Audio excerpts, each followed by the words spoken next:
আমরা এখন রয়েছি শ্রীকৃষ্ণ চৈতন্য মিশন রাধারানী মন্দির, রানীর ঘাট, নবদ্বীপ।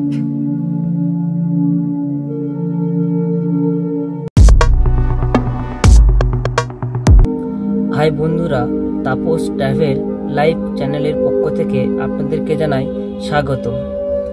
আজ আমরা যাব মায়াপুর কিংবা নবদ্বীপ। তো নবদ্বীপ যদি আপনারা যেতে চান, কিভাবে যাবেন, কোথায় থাকবেন, সব আমার এই ভিডিওর মাধ্যমে আপনাদের কাছে পৌঁছে দেব। তাই আপনাদের কাছে একটাই রিকোয়েস্ট করি, আমার এই ভিডিওটা আপনারা সম্পূর্ণ মনোযোগ দিয়ে দেখবেন, কেউ স্কিপ করবেন না, তাহলে আপনারা হয়তো অনেক কিছু মিস করে যাবেন। হ্যাঁ বন্ধুরা, কমেন্টে আপনারা আপনাদের মতামত জানাবেন এই ভিডিওটি কেমন লাগলো। যদি আপনাদের ভালো লাগে তাহলে আপনারা লাইক আর শেয়ার এবং সাবস্ক্রাইবার করে রাখবেন, যাতে আবার নতুন ভিডিও আপনাদের কাছে পৌঁছে দিতে পারি। আর কমেন্টে তো অতি অবশ্যই আপনারা জানাবেন আমার এই ভিডিও সম্পর্কে।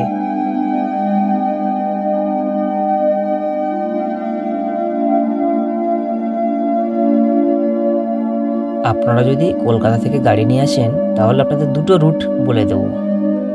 প্রথম রুটটা আপনারা যদি আসেন হাওড়া থেকে ডানকুনি, ডানকুনি থেকে মোকড়া, জিরাট, কালনা, কালনা থেকে ডাইরেক্ট নবদ্বীপ।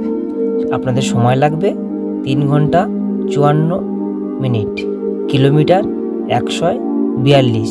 এই রুটে যদি আপনারা আসেন। আর একটা রুট হলেন, যদি আপনারা এয়ারপোর্ট যশোর রোড হয়ে আসেন তাহলে সোজা আপনারা চলে আসবেন রামডাঙ্গা, জাগুলিয়া, চাকদাহ, রানাঘাট, কৃষ্ণনগর থেকে চলে আসুন নবদ্বীপ। সময় লাগবে 3 ঘন্টা 52 মিনিট, 140 কিলোমিটার রাস্তা। আপনারা যদি হাওড়া স্টেশন থেকে আসেন তাহলে উঠে পড়ুন কাটোয়া লোকালে।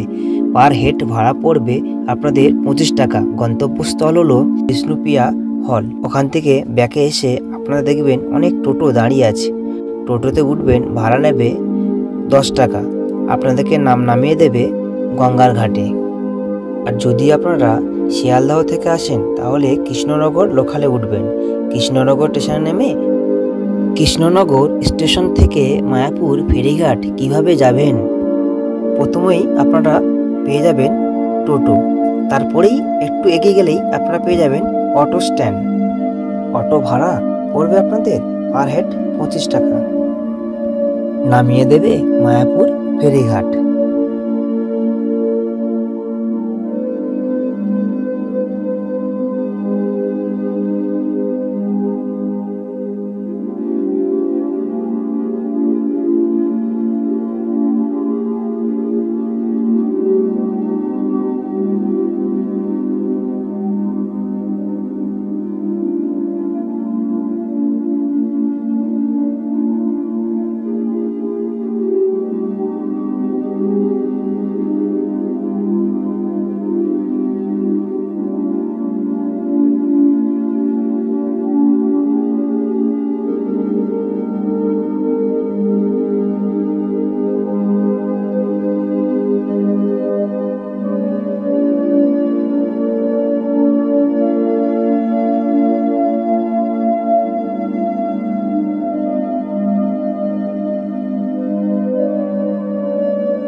টাকা 50 টাকা।